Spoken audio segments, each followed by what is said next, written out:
পিণ্ডুলিতে পরিণত হয়। আল্লাহ রাব্বুল আলামিন ডাক দিয়ে বলে, মানুষ, এর দুনিয়ার মানুষ, এই রক্তের পিণ্ডুলি হওয়ার পরে আমি আল্লাহ আবার আরেক দল ফেরেশতা লাগাইলাম, তারা আবার 40 দিন মেহনত করলেন। আল্লাহ তাআলা কোরআনে ডাক দিয়ে বলে, ফাখালাকুনাল আলাকাতান মুদগা, ওরে দুনিয়ার মানুষ, এই রক্তের ফুটে 40 দিন মেহনতের পরে মুদগা, এই রক্তের পিণ্ডুলিটা একটা গোশতের টুকরায় পরিণত হয়। কিসের টুকরায় জোরে বলেন? গোশতের টুকরায় পরিণত হয়। আল্লাহ তাআলা ডাক দিয়া বলেন, আল্লাহ তাআলা ডাক দিয়া বলেন, ফাখালাকুনাল মুদগাতা ইযামা, এই গোশতগুলি থেকে আমি আল্লাহ তাআলা মানুষের হাড্ডি তৈরি করে দেয়।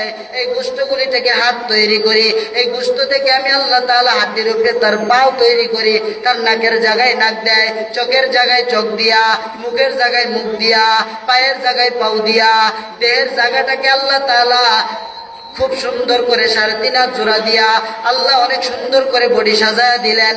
দেওয়ার পর আল্লাহ তাআলা বলেন, ফাকাসাউনাল ইযামা লাহমা, আবার ওই হাড্ডি গুলাকে আমি আল্লাহ গোশত দ্বারা ঢেকে দেই।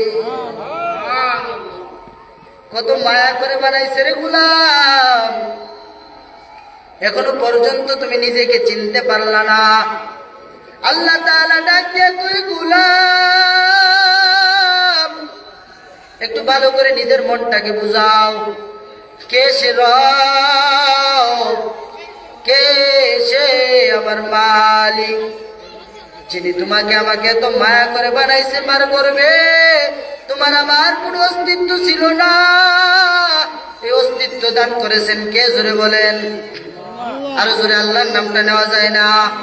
আল্লাহ তাআলা বলেন, এই সুন্দরভাবে তোমাদেরকে দেওয়ার পর আল্লাহ তাআলা ডাক দিয়ে বলেন, সুম্মা আমশানাহু খালকান আখার, এরপর আমি আল্লাহ তোমাদেরকে বিভিন্ন রূপে সৃষ্টি করলাম, বিভিন্ন রূপে বানাইলাম। কাউকে ছেলে বানাইলাম, কাউকে মেয়ে বানাইলাম, কাউকে আবার আমি আল্লাহ হিজড়া বানাইলাম, কাউকে কালো বানাইলাম, কাউকে লম্বা বানাইলাম, কাউকে ফর্সা সুন্দর বানাইলাম, কাউকে খাটো বানাইলাম।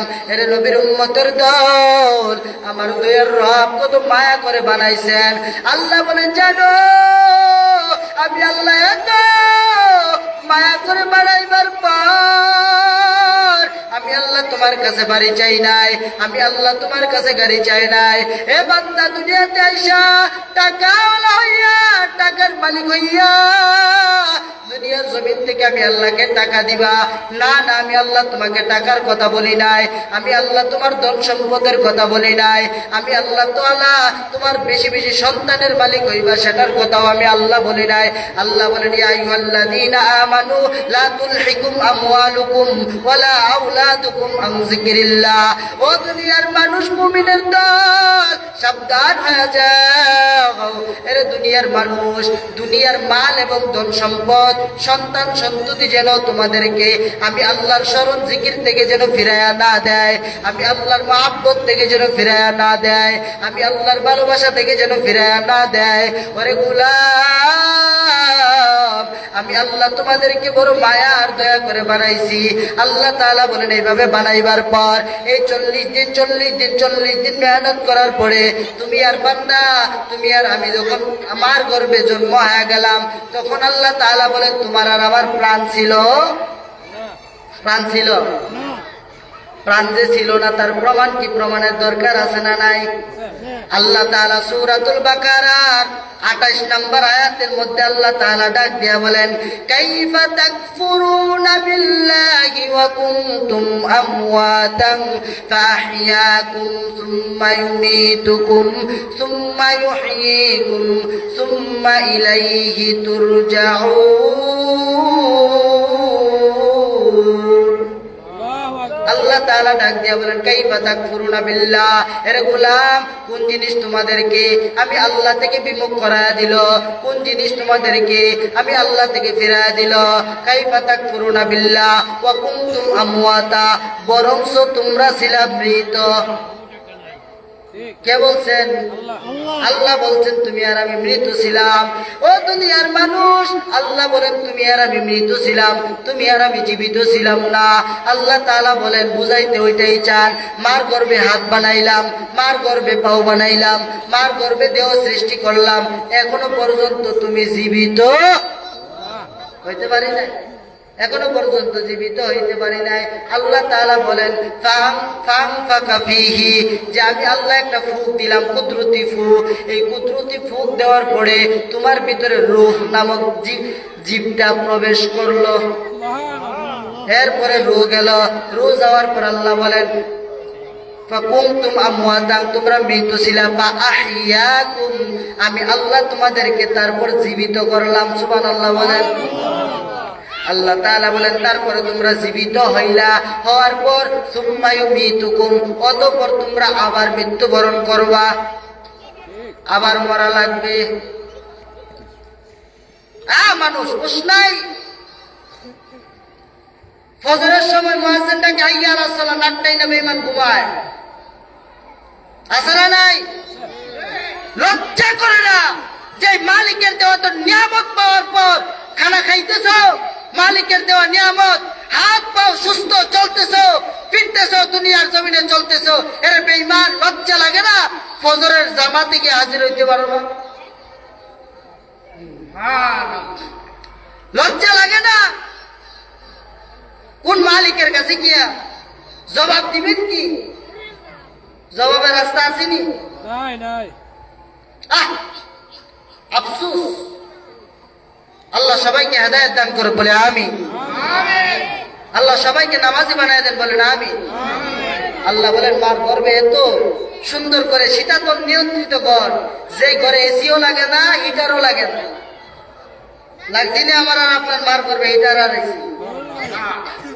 আল্লাহ তাআলা ডাক দিয়ে বলে গোলাম, মার গর্ভের মধ্যে এইভাবে বানাবার পরে 9 মাস 10 মাস 10 দিন গর্ভে রাখলাম। কই দিন? 10 মাস 10 দিন আমি তার মালিক তোমাদেরকে মার গর্ভে রাখার পর এ গোলাম তুমি আর আমি দুনিয়ার জমিনে আসলাম। কে আনছেন দুনিয়াতে? জোরে ডাক দিয়া বলেন আল্লাহ। দুনিয়াতে আসার পর আল্লাহ বলে গোলাম, তোমার নানি আর দাদি যদি চিন্তা করে নাতিরা 10 মাস 10 দিন কি করবে, খাইলো না খাইলো, তার জন্য একটু ভালো মন্দ রান্না করা দরকার। গরম গরম পোলাও আর দেশি মুরগার রান খাইতে পারবেননি? আল্লাহ বলে গোলাম, দুনিয়ার জমিনের মধ্যে তুমি আসার পর তুমি দামি কোনো খাবার খাইতে পারবা না, তোমার মা তোমাকে দামি খাবার খাওয়াইতে পারবে না, তোমার দাদি তোমাকে দামি খাবার খাওয়াইতে পারবে না। আরে গোলাম, তোমার জিহ্বাটা এত নরম, এই জিহ্বার মধ্যে যদি গরম কোনো কিছু দেওয়া হয় সাথে সাথে তুমি চিৎকার দিয়ে মরে যাইবা। জোরে বলেন ঠিক কিনা? আল্লাহ বলে গোলাম, আমি আল্লাহ তোমার জন্য এই দুনিয়ার জমিনে এমন একটা খাবারের ব্যবস্থা করলাম, যেই খাবারটা ঠান্ডাও না গরমও না, যেই খাবারটা গাঢ়ও না পাতলাও না। আমি আল্লাহ মার বুক দেশের মধ্যে, এই বায়ের বুকের জমিনের মধ্যে এমন একটা উর্বর দুধের ব্যবস্থা করলাম রে গোলাম, এটা এত বেশি মিষ্টিও না, এত বেশি চুকাও না, আবার তিতাও না। তিতা হইলে খাইতে পারলেন? আল্লাহ বলে গোলাম, কোন নিয়ামতের অস্বীকার করবা? আমি রবের কাছে আইসা কি হাজিরা দেওয়া লাগবে না? ওরে গোলাম, নিজের মনটারে বুঝাও আর চিন্তা করো রে দয়ার রব ও দয়ার মালিক। আয় আল্লাহ তাআলা কত নিয়ামত দিছো, তারপর নিয়ামতের শুকরিয়া আদায় করতে পারি না, তারপর তোমাকে রব বলে ডাকতে পারি না রে মালিক। আমার মতো বেঈমান দুনিয়ার জমিনে কেউ নাই, আমার মতো স্বার্থপর দুনিয়ার জমিনে কেউ নাই, আমার মতো নিমুখ খারাপ দুনিয়ার জমিনে কেউ নাই। গরমও না ঠান্ডাও না, এত সুন্দর একটা দুধের ব্যবস্থা আল্লাহ তাআলা করে দিছেন। আল্লাহ তাআলা বলে শুধু কি তাই?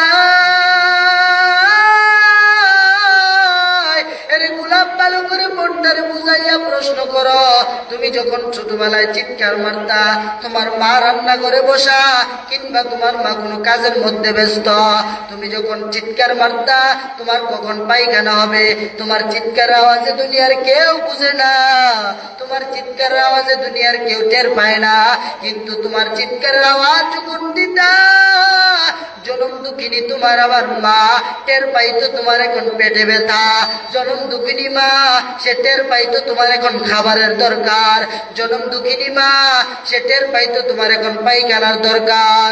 এরে গোলাম, এটা মার নাভির সাথে আমি আল্লাহ একটা তার লাগাই দিলাম, এটা এমন মহব্বতের একটা তার, যে তারটা দুনিয়ার অন্য কোনো মানুষের সাথে নাই। আপন বাবাও টের পায় না, কিন্তু চিৎকারের আওয়াজ শোনা মাত্রই মা বুঝতে দেরি করে না।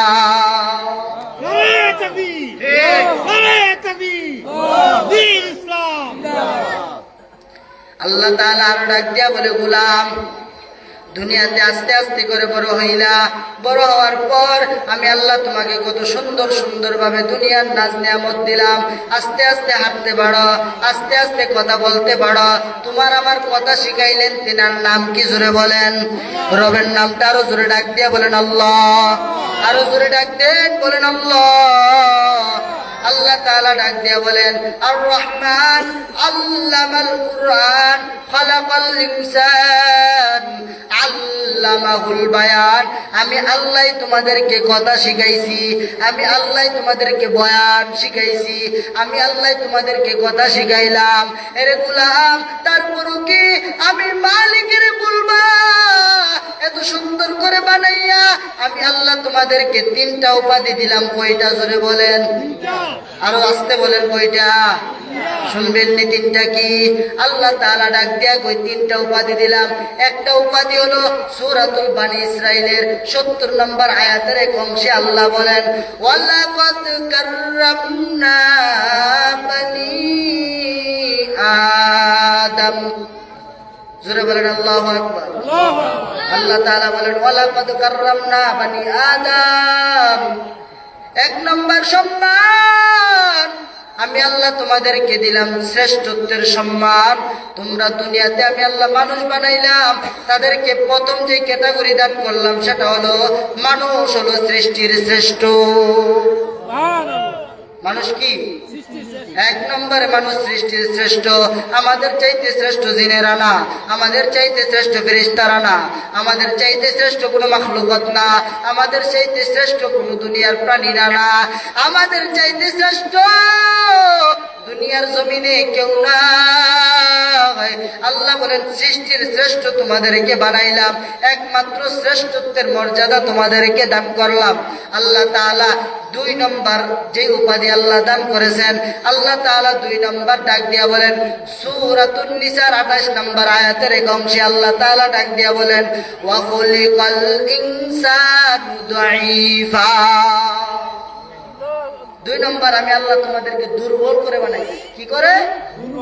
দুর্বল করে বানাইছে। আমার কথা বুঝেননি আপনারা?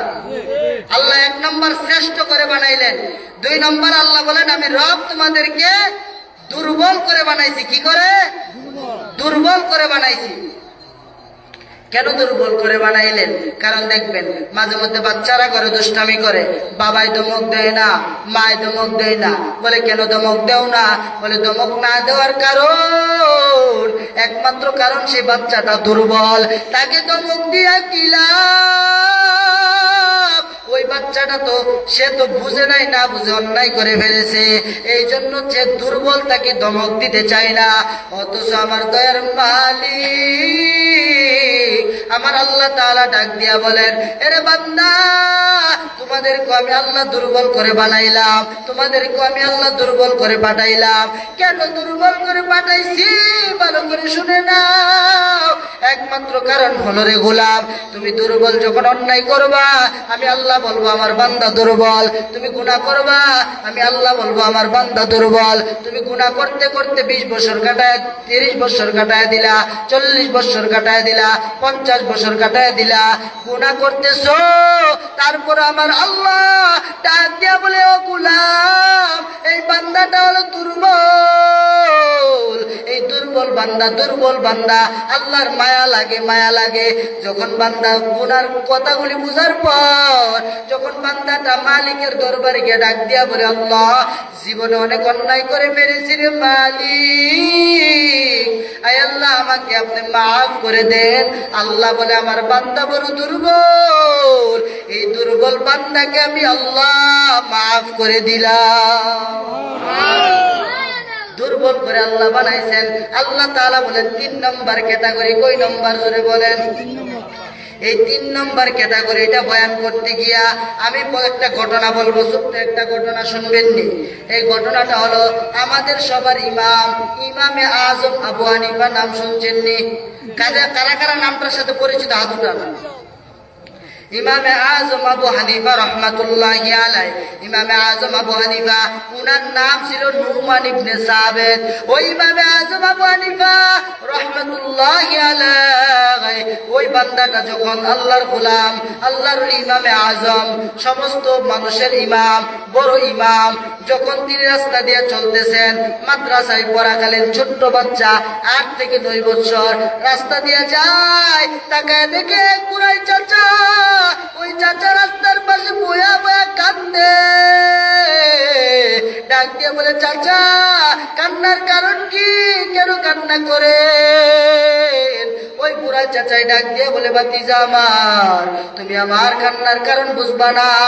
এরে বাতিজা কান্নার কারণ বলে লাভ নাই, বাতিজা কান্না কেন করি তুমি বুঝবা না, ছোট মানুষ। নুমান ইবনে সাবিত ডাক দিয়ে কই চাচা গো আমার কাছে একবার বলে দেখেন, লাভ হইতেও পারে।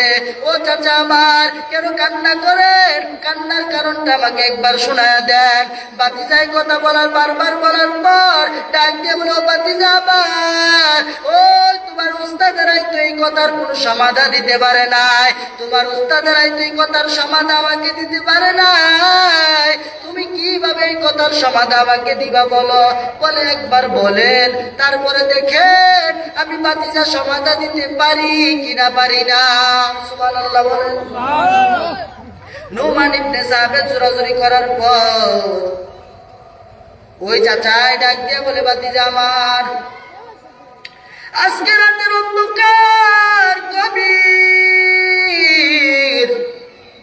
তোমার চাচিকে নিয়ে আমি বসে বসে খুশ গল্প করতেছি। তোমার চাচিকে আমি ডাক দিয়ে বলতেছি, বিবি আমার, ও বিবি তুমি চাঁদের চাইতে সুন্দরী, বড় সুন্দর। বিবি আমার চাঁদের চাইতে সুন্দরী বলার পর সাথে সাথে ডাক দিয়ে বলে স্বামী আমার, আমি চাঁদের চাইতে সুন্দর না স্বামী গো, আমি চাঁদের চাইতে সুন্দর না। ওই বিবিটা আসলে ছিল বড় কালো, ওই বিবিটার সুরত আসলে ছিল বড় কালো।